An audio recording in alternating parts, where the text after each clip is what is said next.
Le problème avec l'autodiscipline, c'est que c'est difficile. Vous pourriez vous dire « je veux être plus responsable et discipliné ». Mais en rentrant chez moi, après une longue journée de travail, je suis épuisé et tout ce que je désire, c'est du repos. Ou peut-être que vous vous dites « je veux être plus discipliné et me maîtriser moi-même ». Mais je suis tenté de scroller sur mon téléphone et de me coucher à 2h du matin. C'est un sentiment, je pense, auquel beaucoup peuvent s'identifier et c'est un combat que personnellement j'ai mené quand j'étais plus jeune. Le chemin de l'autodiscipline est difficile, il est semé d'obstacles et oui, c'est douloureux. Et pourtant, mesdames, messieurs, je pèse mes mots, l'humanité a besoin de vous, au meilleur de vous-même. L'humanité a besoin que vous soyez discipliné. Parce que la discipline, ce n'est pas une prison, c'est le tremplin vers la réalisation de vos rêves, c'est le tremplin vers toute la beauté de ce que vous pourriez apporter à ce monde.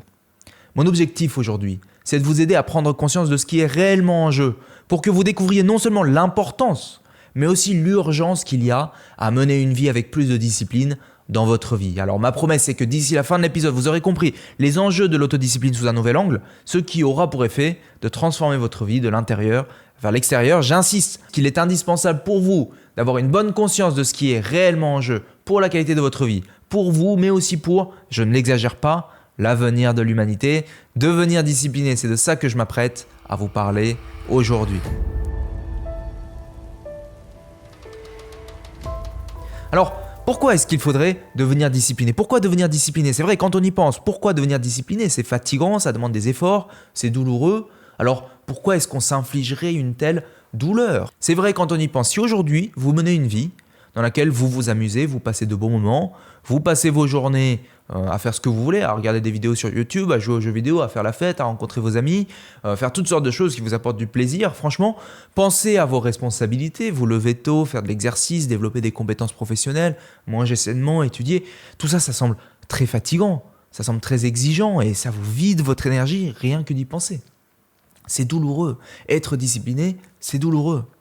Alors honnêtement, pourquoi est-ce que vous iriez vous fatiguer à faire ça quand vous pouvez à la place être confortable maintenant? C'est ça l'enjeu de se poser la question de pourquoi devenir discipliné. Alors réfléchissons-y un moment, d'accord? Parce que disons que ça y est, vous soyez devenu discipliné. Disons que ça y est, vous l'avez fait. Vous vous réveillez tôt tous les jours, vous faites de l'exercice, vous travaillez dur, vous prenez soin des gens qui comptent pour vous, vous êtes responsable. Et donc, votre vie s'améliore. Que ça soit votre vie pro, sentimentale, perso, sociale. Disons que tout s'améliore. Mais honnêtement, est-ce que c'est si important d'améliorer sa vie puisque le fait d'améliorer sa vie, ça vous permet d'avoir quoi? D'avoir le confort et le plaisir que vous pouvez avoir immédiatement là, maintenant. Alors votre cerveau se dit non, attends une seconde. Si le but de travailler vraiment dur est d'améliorer ma vie pour que ensuite je puisse être dans le confort et le plaisir alors que maintenant je peux déjà avoir le confort et le plaisir, pourquoi est-ce que je me donnerais tout ce mal quand je peux l'avoir dès maintenant? Parce que notre cerveau, il est câblé pour faire ça. Il est câblé pour toujours calculer l'avantage, l'inconvénient, le coût et les bénéfices de nos actions. Et il se dit non, ça ne vaut pas le coup, c'est une arnaque. On voit bien que de cette façon-là, vu de cette façon-là, ça ne vaut pas le coup d'être discipliné. Mais alors comment est-ce que certains êtres humains parviennent à être disciplinés? Pourquoi est-ce qu'ils le sont si c'est une incohérence, si c'est inutile de devenir discipliné? On devient discipliné grâce à ce que j'appelle le conflit d'intérêts. Pour illustrer comment on devient discipliné grâce au conflit d'intérêts, je vais vous raconter l'histoire de Miyamoto Musashi. Miyamoto Musashi, c'est un samouraï devenu ronin, qui est considéré comme le plus grand maître d'armes de l'histoire du Japon. En grande partie parce qu'il avait une discipline quasiment surréaliste. On dit qu'il a combattu 60 duels, qu'il n'en a jamais perdu un seul. Il a combattu pour la première fois à l'âge de 13 ans contre un samouraï expérimenté, il en est sorti vainqueur. Il a vaincu un par un les grands maîtres d'armes de son époque jusqu'à ce que le trône lui revienne à lui seul. Non seulement il était un maître dans son domaine, mais en plus, il était un artiste, un philosophe et un bouddhiste. Il cherchait le sens de la vie, il écrivait des livres sur la guerre, la philosophie et son travail est devenu un modèle pour ceux qui veulent mener une vie disciplinée. Alors Miyamoto Musashi, dès son plus jeune âge, il sacrifie les plaisirs typiques et le chemin du confort pour se concentrer sur ce qu'il souhaite devenir. Il fait le choix de rester fidèle au chemin qu'il avait l'intention de suivre. Il ne s'intéresse pas à la richesse, à la bonne nourriture ou la possession de biens. Et là, j'arrive au point principal de cette histoire.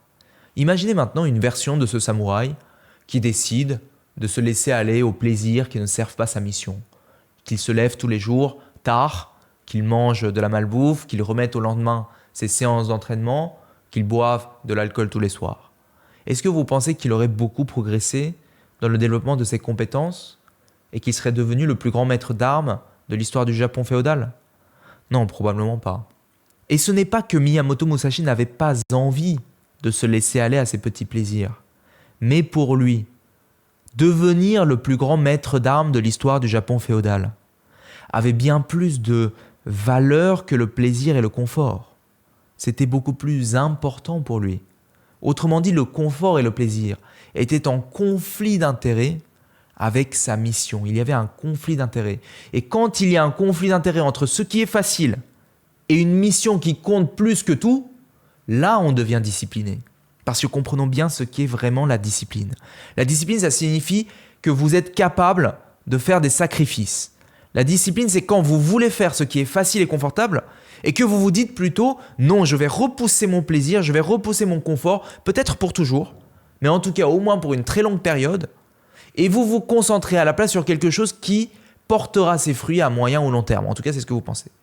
Et donc, vous regardez vers l'avenir et vous décidez que en rendant votre vie moins plaisante et moins impulsive maintenant, vous rendez votre vie demain plus productive et plus grande.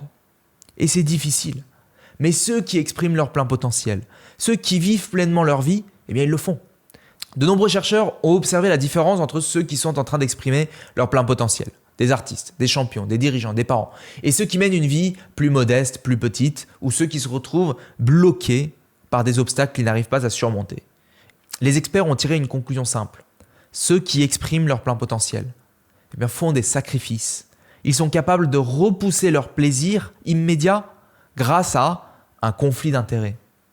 Les conflits d'intérêts sont si puissants que si vous prenez un rat, que vous le mettez dans une cage, tout seul, et qu'il n'a rien à faire, puis que vous lui donnez accès à de la cocaïne, eh bien, immédiatement, il va devenir accro, au point de ne faire que de prendre de la cocaïne. Mais si à la place, vous mettez un rat avec d'autres rats et qu'il a plein d'autres choses à faire, eh bien, il est beaucoup moins enclin à devenir accro à la même cocaïne. Donc, un rat sans but devient facilement enclin à l'addiction. Mais si vous lui donnez un conflit d'intérêts, peut-être avec un but, en tout cas cette fois-ci avec d'autres rats, eh bien, il devient beaucoup plus difficile de le rendre accro à la cocaïne.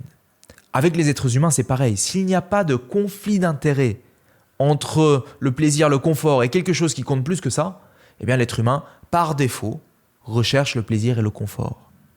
Et la triste réalité, c'est que se complaire constamment dans le plaisir facile ne mène pas au bonheur. Ça peut conduire à un sentiment de plaisir éphémère, de confort éphémère, mais en réalité, c'est une illusion qui mène à un sentiment de vide et même d'addiction dans les cas les plus extrêmes. Or, dans ce monde moderne, le plaisir facile n'a jamais été aussi facilement accessible. Aujourd'hui, le plaisir est si facilement accessible que c'en est effrayant. Il suffit de sortir son téléphone portable de sa poche pour obtenir sa dose de dopamine instantanée. Peu importe ce que vous faites, il y a toujours quelqu'un, un produit, un service, quelqu'un qui vous vend du plaisir et du confort et qui le déguise en promesse de bonheur. Alors la clé, c'est le conflit d'intérêts, c'est de trouver quelque chose qui est plus grand, le sens, croire en quelque chose qui dicte vraiment votre quotidien, d'une façon qui ne peut que vous faire avancer. Peu importe les plaisirs qui vous entourent, peu importe si c'est inconfortable. Et pour trouver ce sens, vous pouvez regarder ceux qui ont réussi à trouver un sens et à lutter contre les plaisirs, comme Miyamoto Musashi. Dans la société d'aujourd'hui, vous avez trop souvent des envies et des plaisirs qui viennent de l'extérieur. Et la vérité, c'est que souvent, aujourd'hui, dans la société, notre motivation, nos envies, nos désirs viennent de l'extérieur. On fait souvent des choses à contre-cœur et c'est peut-être pour la raison pour laquelle vous avez du mal à vous discipliner. Les études, le travail, les tâches ménagères, les corvées, la paperasse. Vous faites tout ça non pas parce que c'est important pour vous, en vous.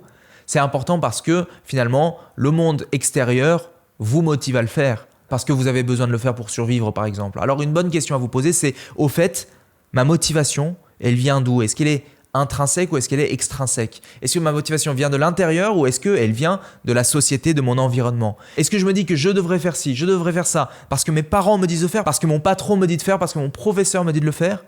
Ou est-ce que je me dis que je devrais faire ça parce que ça vient de l'intérieur? Vous regardez tout le monde autour de vous et tout le monde vous dit ce que vous devriez faire, ce que vous devriez vouloir. Mais rien de tout ça n'a vraiment d'importance pour vous parce que ça ne vient pas de l'intérieur. Et donc vous n'êtes pas motivé, et donc vous ne pouvez pas être discipliné. Si quelqu'un vous force à travailler ou vous force à prendre des responsabilités, ce n'est pas de la discipline. C'est même tout le contraire. La discipline ne peut venir que de l'intérieur. Quand le monde extérieur vous force à faire quelque chose, ce sont des contraintes. Vous ne pouvez pas être discipliné tant que ce que vous faites, c'est une contrainte, tant que vous le faites pour quelqu'un d'autre. Et ça, trop souvent, la société l'oublie aujourd'hui. On vit dans une société où on a oublié comment trouver ce qui a du sens. Alors que si on veut trouver du sens, ce qu'on doit faire, c'est de commencer à se reconnecter à notre monde intérieur, reconnaître ce qui compte vraiment en soi. Parce qu'en cultivant ce qui compte vraiment en nous, alors on est capable de développer ce conflit d'intérêts qui va faire pencher la balance entre le confort, le plaisir et la discipline. Et donc la discipline va finir par l'emporter. Parce que le jour où ce qui compte pour vous finit par devenir plus important que le plaisir et le confort, c'est ce jour-là où vous devenez discipliné. Alors, une façon de trouver ce qui compte pour vous, c'est de fixer un but. Fixez-vous un but parce que l'être humain, il est fait pour observer un but et de se diriger vers celui-ci. Quand vous fixez un but, votre perception du monde s'organise autour de celui-ci. Il détermine ce que vous percevez et ce que vous ne percevez pas. Il détermine les émotions que vous ressentez. Il détermine votre motivation à faire ou à ne pas faire quelque chose, tout ça en relation avec ce but.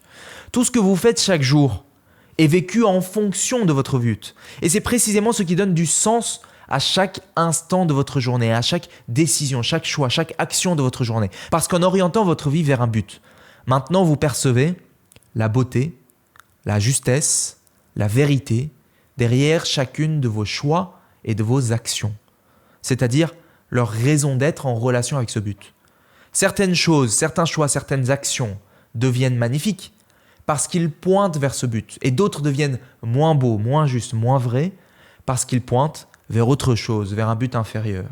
Alors fixez-vous un but élevé parce qu'en vous fixant ce but, vous créez ce conflit d'intérêts entre le plaisir facile et ce qui compte pour vous. Et là, vous développez l'autodiscipline. Maintenant, attention, parce que quand vous fixez un but et que vous commencez à avancer vers celui-ci, votre mental va commencer à jouer contre vous. Vous connaissez David Goggins, un ancien membre de la Navy SEAL qui est connu pour être un coureur d'ultramarathon, super discipliné, super résilient. Il explique que pendant ces épreuves, son esprit employait sur lui des tactiques pour le tromper. Il dit que votre esprit développera toutes sortes de tactiques pour vous empêcher de continuer parce qu'il déteste tout ce qui est difficile, tout ce qui est incertain. Il préfère que vous répétiez les mêmes actions, même si ça vous rend malheureux, parce que au moins c'est familier, au moins c'est sûr, au moins il connaît le résultat. Mais ne vous laissez pas faire.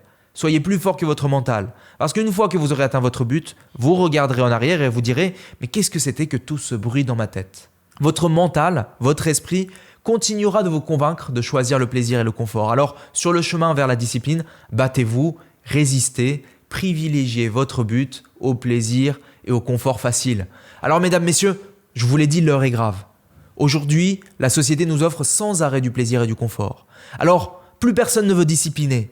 Or, quand on renonce à l'autodiscipline, on renonce à ce qui est vraiment important pour soi. On renonce à ses rêves. Miyamoto Musashi ne serait pas le célèbre samouraï qu'il avait été s'il n'avait pas été discipliné. Et vous, à quel rêve est-ce que vous renoncez quand vous faites ce qui est facile? À quel rêve est-ce que vous renoncez quand vous laissez votre mental prendre le dessus? Votre rêve, est-ce qu'il compte pour vous? Votre rêve, en quoi est-ce qu'il profite aussi à l'humanité? Ne renoncez pas à votre rêve.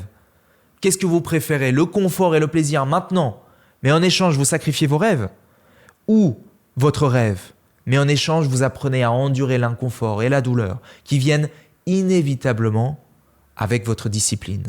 Il est urgent aujourd'hui, pour vous, pour l'humanité, de réaliser vos rêves et pour ça de devenir plus discipliné que jamais, développer votre force de caractère, apprendre à être confortable dans l'inconfort. Alors j'insiste, c'est important et c'est urgent. Et vous savez quoi? C'est aussi facile.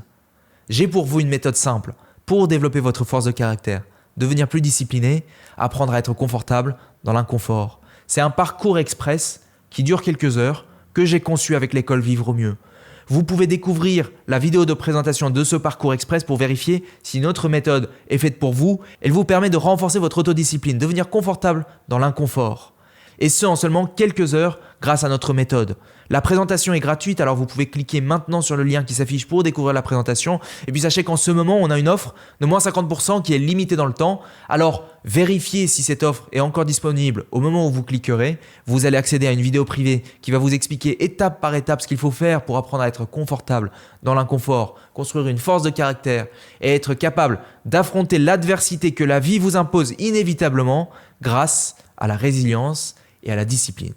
Voilà, cliquez sur le lien si ça vous intéresse. Et puis en synthèse, pourquoi est-ce qu'il faudrait devenir discipliné? Eh bien, on l'a vu, pour pouvoir atteindre vos rêves, il faut créer ce conflit d'intérêts avec une clarté sur ce qui compte pour vous, la quête de sens. Fixez-vous un but, attention à votre mental qui vous dit d'arrêter, résistez, avancez malgré ça. Et c'est tout pour cette semaine. Si vous voulez un autre épisode sur la discipline, ça s'affiche quelque part sur la page. Prenez bien soin de vous, c'était Julien Kim. Ciao.